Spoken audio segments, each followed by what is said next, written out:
Today I'm going to teach you about adding and subtracting radical expressions. The objective of this lesson is you will learn how to add and subtract radical expression, and the vocabulary used is like radicals and unlike radicals.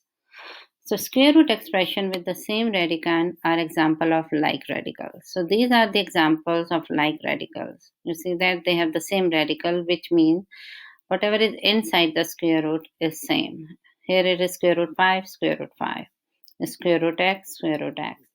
Square root 4t, square root 4t. So they are like radicals. Unlike radicals, square root 15. We don't have anything here in square root, so they are not like radicals. Square root x, square root 6x. So they are unlike. Square root 2, square root 3. Unlike radicals. So these are all the examples of unlike radicals. The hint is that you have learned in previous classes how to combine like terms. Same thing you are using here to combine the radicals with the same. Okay. So here you see this square root 5, square root 5. They are like radicals, so you can combine them. 2 plus 4 is 6. It's the same thing. I've just shown you the example how we combine the like terms. Our x stays the same thing here. Our radical inside the radical, that stays the same. I will show you more examples. You can combine like radicals by adding or subtracting the numbers multiplied by the radical and keeping the radical the same. Same thing. If you are adding, you are just adding these numbers which are multiplied to the radical, 2 plus 4. And your radical inside the radical, that stays the same. So 2 plus 4 is 6. So your final answer looks like this. 6 square root 5. If you are subtracting, you are just subtracting these two numbers, 6 minus 2, but your radical, it stays the same. 6 minus 2 is 4 and it's square root x. I will show you more examples. Let's say if we have given you that add or subtract. So in this case, we know we are subtracting, but first we have to find out if they are like radicals. So yes, they are same because both have same square root 3. So what we have to do is 9 minus 4 is 5, but my radical stays the same. We are not doing anything with that. That's how we are doing it. In this case, are they same? No. One has square root x, one has square root 5. So these are unlike radicals. So do not combine, leave it like that. We cannot do anything. More examples. Again, if we have to subtract this, so what you think, what is in front of this? When we don't have any number in front of that, then we consider that as 1. So I will consider this as 1, and my radicals are like radicals. So I can do that 1 minus 7, that's negative 6, but my radicals stay the same. In this example, we have to look for which are my like radicals. So first I will identify that. So you see that this one and this one, they are my like radical.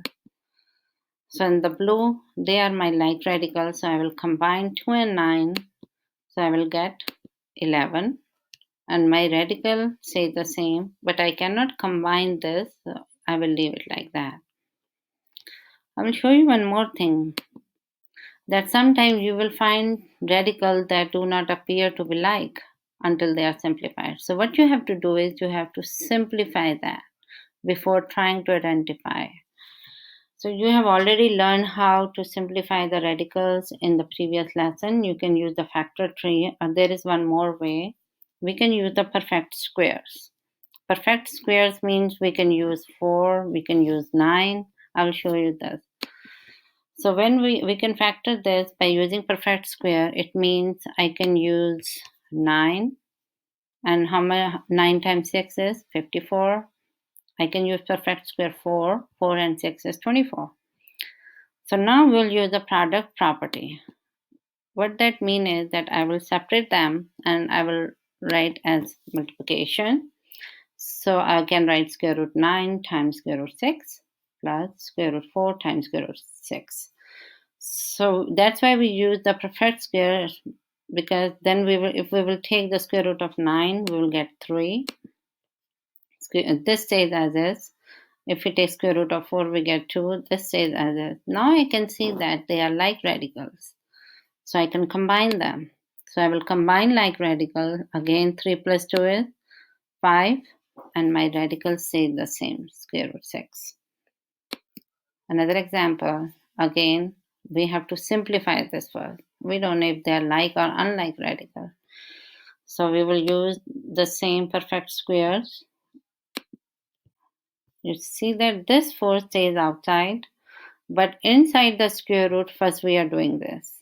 9 times 3 minus 9 times 2. You see that I have used perfect square 9, perfect square 9.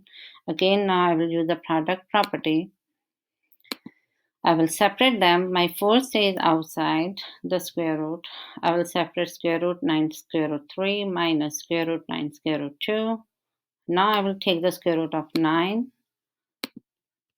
I get 4 times 3 times square root 3 minus 3 square root 2. Look at these radicals. Are they like radicals? No, they are not like. They are unlike radicals. So I cannot combine them. So finally I will write my answer as 4 times 3 is 12. Square root 3 minus 3 square root 2. When the terms are unlike radicals, we cannot combine them. We will leave it like that. So it means my final answer is this. I hope this will help you to do your assignment. I'm going to assign you the work related on all this.